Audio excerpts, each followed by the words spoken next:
E é isso aí, senhores. Sejam bem-vindos ao curso Fazendo um Hello World com Elasticsearch aqui na DevMedia. Eu me chamo Aylan, estou aqui presente com o nosso amigo Estevão, nosso amigo Caio. E hoje vamos dar o primeiro passo sobre como utilizar essa maravilhosa plataforma de busca que é o Elasticsearch. Beleza, então lá no DevCast a gente falou o que é o Elasticsearch, né? Mas de repente é bacana a gente reforçar aqui para a galera que ainda não assistiu. O Elasticsearch é uma ferramenta de busca por texto completo que vem junto dele, além do motor de busca, um banco de dados não relacional e uma API REST para poder realizar as questões de busca e de indexação. Então, isso quer dizer que toda operação no Elasticsearch tem que ser feita sobre essa API REST, porque não tem nenhuma configuração de socket, nem nenhuma outra conexão. Ele trabalha por essa API REST. Então, se a gente colocar aqui nessa máquina que já tem o Elasticsearch instalado, o endereço de rede local dele e a porta onde o Elasticsearch está servindo, a gente já tem as informações do Elasticsearch que está rodando nessa máquina. Temos aqui o nome do computador, logo abaixo o nome do cluster, que é a rede de servidores do Elasticsearch, o ID único do cluster, o UID é isso, né? O ID de identificação único, algumas especificações do Elasticsearch, por exemplo, o número da versão e a tagline e o Know for Source, que é o code da empresa que gerencia o Elasticsearch. Beleza, então toda consulta que a gente for fazer para o Elasticsearch para criar um dado e tal, para atualizar a informação, deletar a informação, vai ser feito através dessa API. Exatamente. E qual é a arquitetura dessa API? Ela é uma API RESTful, aceita os 4 principais verbos HTTP do protocolo, o GET, POST, PUT, DELETE.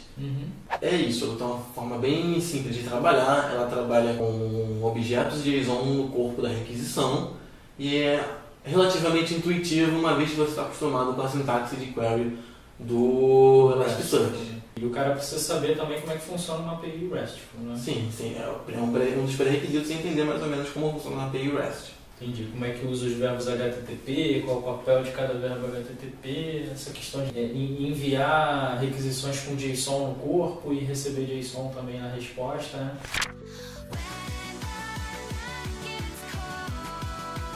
O Elasticsearch ele trabalha só com JSON?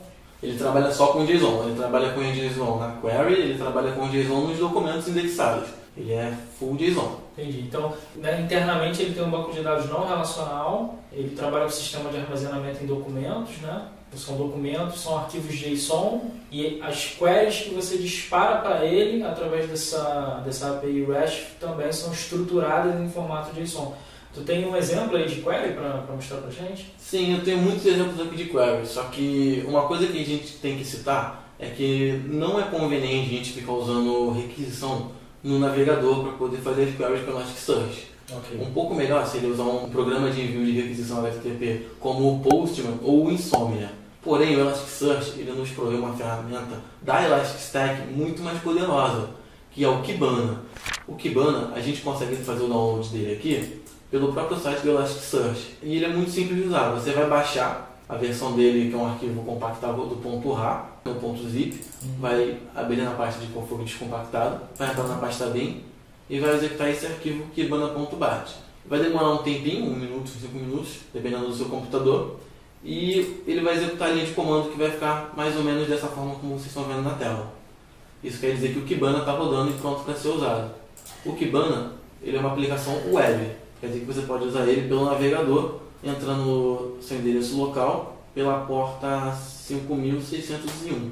Essa é a porta padrão do Kibana? Porta padrão do Kibana. O Kibana, tu chegou até a comentar no DevCast, né, a gente fazendo uma correlação, seria como se fosse o Workbench ou o SQL Server do Elasticsearch. Isso. Né? Ele é a principal ferramenta para visualização de dados e análise de dados providas pela Elastic Stack.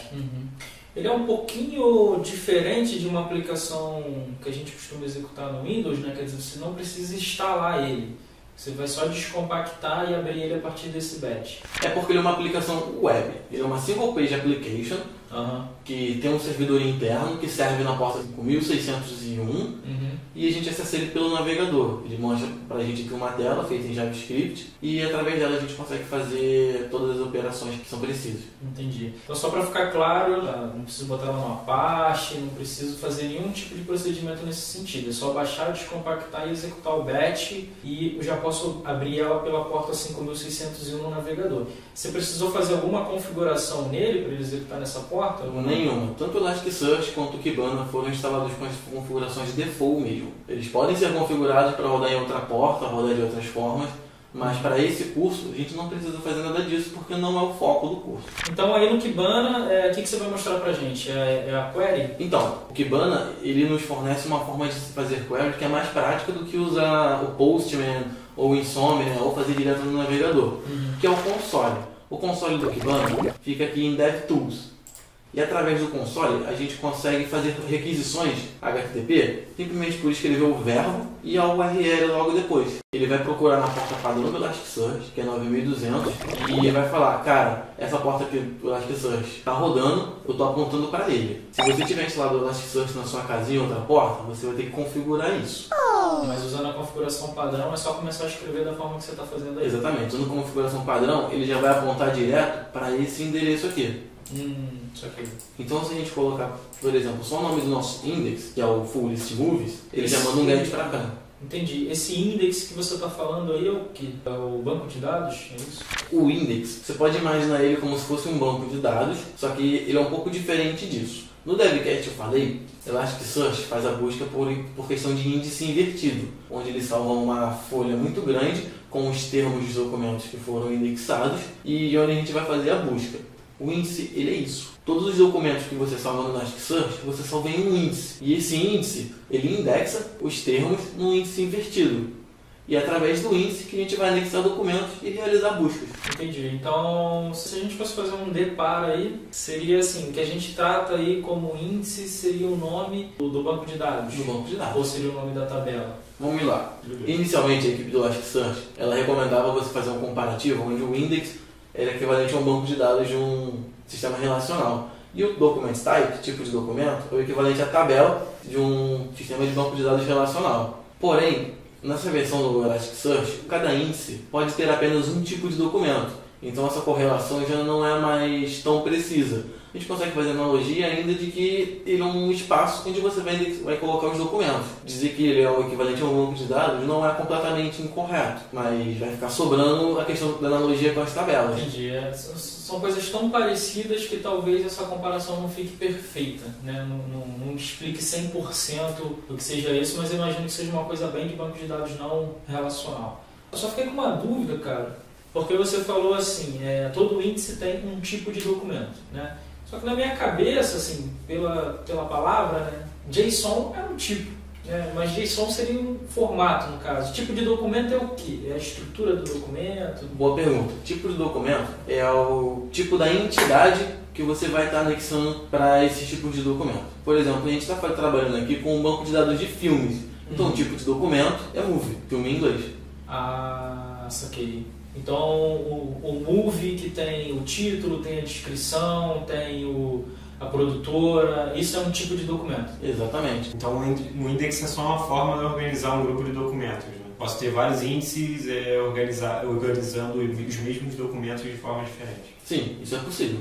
Dentro de um índice, você pode ter mais de um tipo de documento? Inicialmente sim, mas a partir da versão 6 do Elasticsearch, não, ele limitou a 1. Então, se eu tivesse um tipo de documento música, por exemplo, aí eu teria que ter um outro índice. Um outro índice.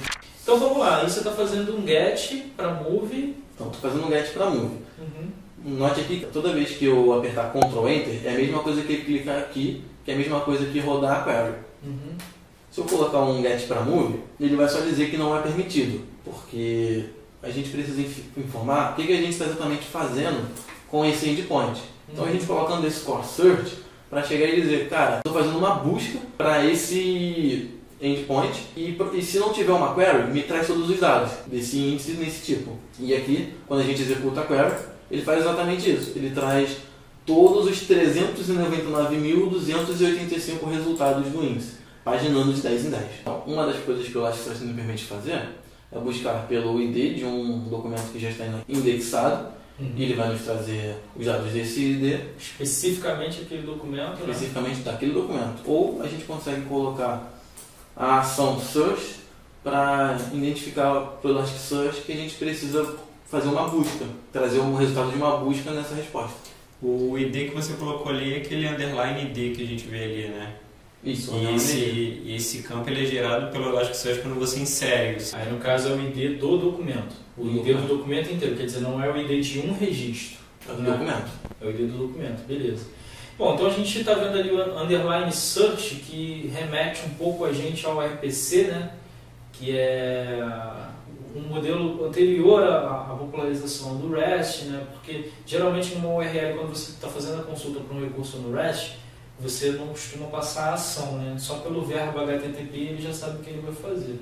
Só que a forma do Elasticsearch implementar, né? Não cabe a gente aqui discutir isso, com certeza eles tiveram os motivos deles de implementar a arquitetura RESTful dessa forma, dado a quantidade de recursos que ele fornece para quem está utilizando o banco. E como o RESTful lá na página oficial deles, né, eles se colocam como uma API RESTful, a gente vai entender assim também ao longo do curso e tal, vai comentar aqui dessa forma. Então, esse daí é o GET, você está pegando um documento, né, com certeza ao longo do curso a gente vai ver como pegar um único registro, fazer busca nesse registro e tal. Nesse curso a gente vai ver as quatro operações fundamentais, né, que é listar, atualizar, indexar e excluir o documento. E quando você diz indexar, você diz gravar no banco. Isso. É isso. Indexar é gravar, porque é você colocar no index. Então, beleza. Vamos lá.